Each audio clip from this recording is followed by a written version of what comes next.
Hi, I'm Sarah from the Chocolate Strawberry and I'm back at Pretty Witty today as guest tutor. I'm going to have a quick look at paintbrushes and the ones that I choose to use that you might find easiest to get started with your painting. We're going to paint a little toadstool because it's going to use all of these, and it'll be a good idea of showing you how to shade and what the different brushes do for us. So the biggest I use is this one. It's 7/16. It's quite a big brush and I rarely use it. And the reason that we use something as big as this is to show less paint marks. So if I wanted to put a lot of colour down, I'm using cocoa butter paints again today, I would use something this big because I don't want lots and lots of tiny paint strokes everywhere. So I'm putting down a base with this one. It means I can do this. Lots and lots of paint down first. It's lovely, covers a good area. Whereas if I'm using something much smaller, this is the sort of thing that you might normally buy, which is a size 1 artist brush. If I do this, I'm getting lots and lots of tiny paint strokes all the time. It's not very smooth. So for this job, just masking in a shape, I'm going to use this lovely big one. So if I had great big swirling roses going right across a wedding cake, I might start with something as big as this. Now, you haven't got much control with a brush that size, so that's when it's nice to go down in size a little bit. So I've got a much smaller one here. Same shape though. I quite like these square brushes now. When I first started painting, I just used the round-ended typical artist brush. And I was scared to use the bigger brushes. I didn't feel like I had as much control with them. But actually now I do, and they feel fine. And I think it's just a matter of experience. I like that this puts down quite a lot of paint. I can be quick, I don't need to faff with everything. So I'm getting the shape of my mushroom in. So that one's quite pink. And then I wash out my brushes always in boiling water with a tiny bit of washing up liquid in because it's cocoa butter and it's oily. And then still with this bigger brush, I'm going to use a bit of white paint and just mark in where I would like my stalk to go. And they have this little skirt on them, these. So I'm putting that in first.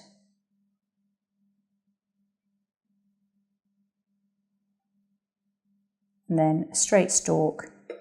And that's another nice use of a square brush, that you're just getting that solid shape for you straight away. It can be quite hard to paint a straight line, so that's where the smaller brushes, you tend to get very broken painting, where you're doing this action. Right, so I've got in my basic shape, and again, when I want to shade something that's bigger, like this, although I'm still on the smaller of the square brushes, I'll use it for that sort of thing. Again, laying down lots and lots of colour. So with mine, I've put down kind of my undercoat with the bigger brush. And these are lovely, these square brushes, you know, you can use them up on their side. They are really flexible. It's just getting used to it yourself. Cake makers tend to want to be very neat and very controlled. So the thought of swapping to a brush that seems quite big to them can seem a bit intimidating, but you know, bear with it. The more you paint, the more confident you'll get. So that's a base paint down of that. And then size 1 is probably the brush that I would use the most.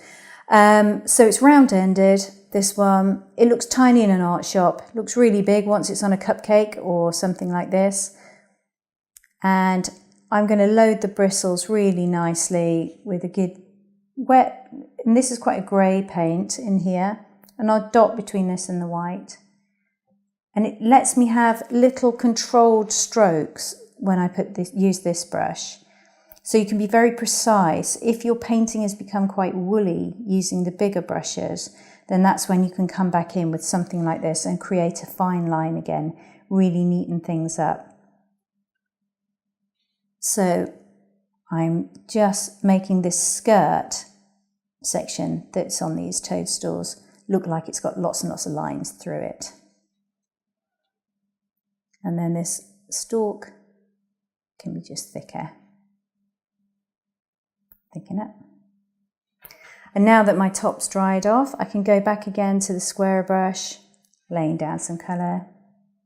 So I will whiz quickly through this and build up some different shades of red for you.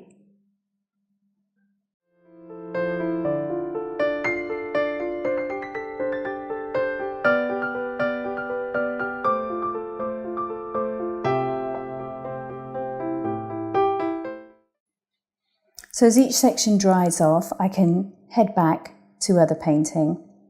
Again, so this is size 1 again. Get that control back.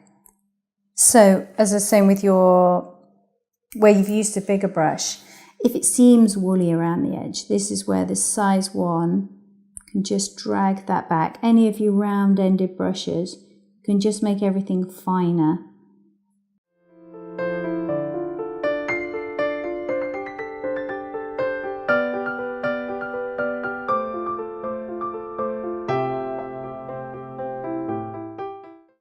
So with my, as I'm building in colour, I want to create some sort of shape to it so it's not flat. I want it to be curved. So we do that with a bit of shadowing.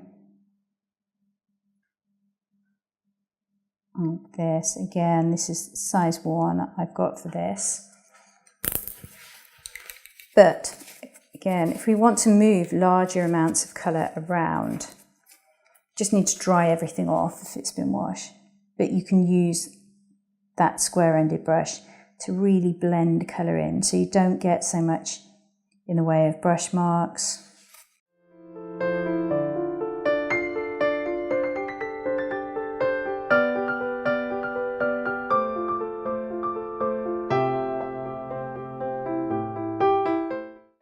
And then I want to go in and I'm going to put some little dots on, the little white dots onto this toadstool.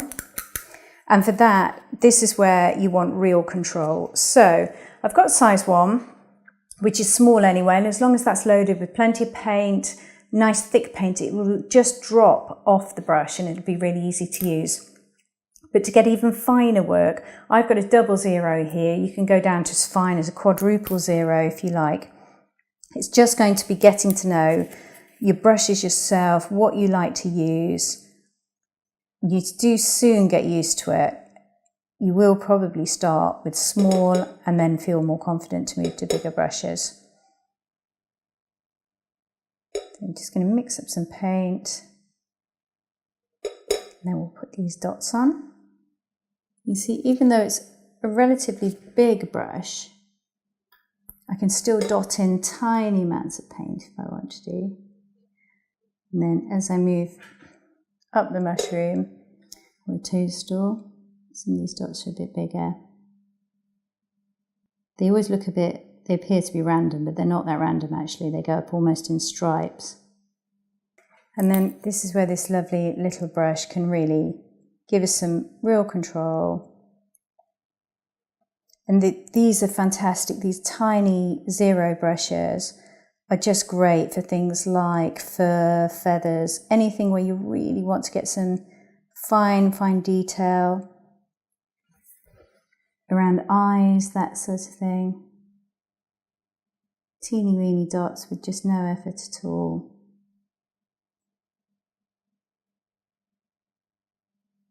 And so they're handy for things like seeds. If I'm doing lots of flowers, I will tend to have little seeds coming off the flowers.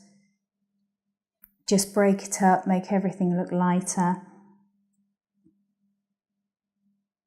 Really tiny brushes are really useful. So you don't need much in the way of kit, but I would definitely recommend something small, a round-ended number 1, and then move to your bigger, flatter ones for laying down lots and lots of paint. So there you go, that's all the kit you need. If you don't buy anything else, just buy those.